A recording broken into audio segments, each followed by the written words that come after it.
இன்று 8/5/2009 கந்தசாமி தர்மகுலசிங்கம், நிர்வாக அலுவலர், முல்லைத்தீவு பிராந்திய சுகாதார சேவை பணிப்பாளர் பணிகள். 1ஆம் தேதி 5ஆம் மாதம் 126 பேர் காயமடைந்தும் 27 பேர் இறந்தும் உள்ளார்கள். 2ஆம் தேதி 5ஆம் மாதம் 182 பேர் காயமடைந்தும் 70 பேர் இறந்தும் உள்ளார்கள்.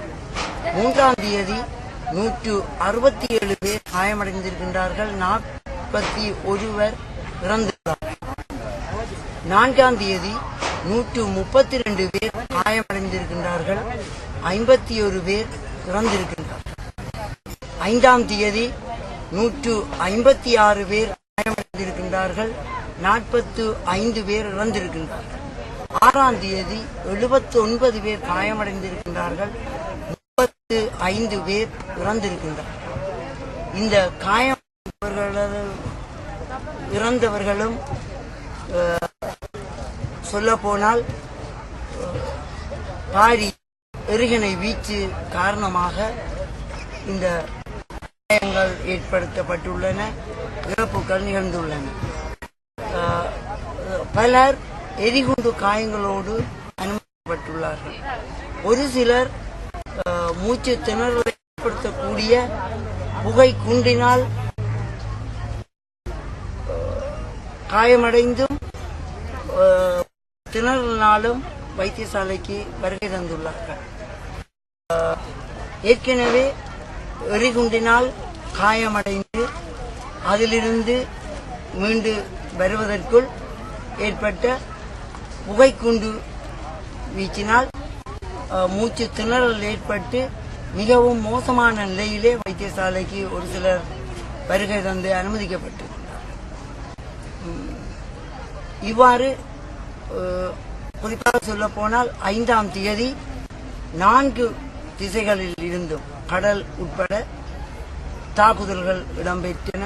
வைத்தியசாலை சூழ உள்ள பகுதிகளிலும் குண்டுகள் விழுந்து வெடித்தன. தற்பொழுது வைத்தியசாலை இடம்பெயர்ந்து முள்ளிவாய்க்கால் கிழக்கு கிராமத்தில் ஒரு பாடசாலை கட்டிடத்தில் இயங்கி வருகின்றது. இந்த விவரம் சுகாதார அமைச்சு உட்பட பன்னாட்டு செஞ்சிலுவை சங்கத்திற்கும் ஏனைய வெளிநாட்டு நிறுவனங்களுக்கும் தெரியப்படுத்தப்பட்டுள்ளது. இந்த நிலையில் இந்த பாரிய குண்டு வீச்சினால் பலர் அங்கவீனமுற்றும் வயிற்று காயங்களுக்கு உள்ளாகியும் தலைக்காயங்களுக்கு உள்ளாகியும் இங்கு அனுமதிக்கப்பட்டு நேற்றைய தினம்தான் அதில் ஒரு பகுதியினர் மேற்கிய சிகிச்சைக்காக கப்பல் மூலம் அனுப்பி வைக்கப்பட்டுள்ளார்.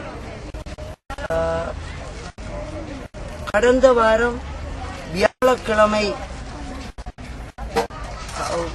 கப்பல் இடம்பெற்றது. அதன் பின் நேற்றைய தினமே மீண்டும் கப்பல் சேவை நடைபெற்றது. கப்பல் சேவை நடைபெற தாமதமாவதனால் இங்கு மரணிப்போர் எண்ணிக்கை அதிகமாகின்றது. காரணம், இங்கு போதிய ஆன்டிபயோட்டிக்ஸ் மருந்து வகைகள் இல்லை, ஊசி வகைகள் இல்லை. இந்த நிலையிலே இறப்புகளை எதிர்கொள்ள வேண்டி உள்ளது. மேலும் குறிப்பாக சொல்வதானால் வைத்தியசாலை இடவசதி ஒரு பெரும் துன்பமான நிலையை ஏற்படுத்தியுள்ளது. தரப்பால் கொட்டில்கள் வசிப்பது போல இங்கேயும் தரப்பால் கொட்டிலின் கீழ் காயமுற்று வரும் நோயாளர்களை வளர்த்து சிகிச்சை செய்ய வேண்டிய நிலை ஏற்பட்டது.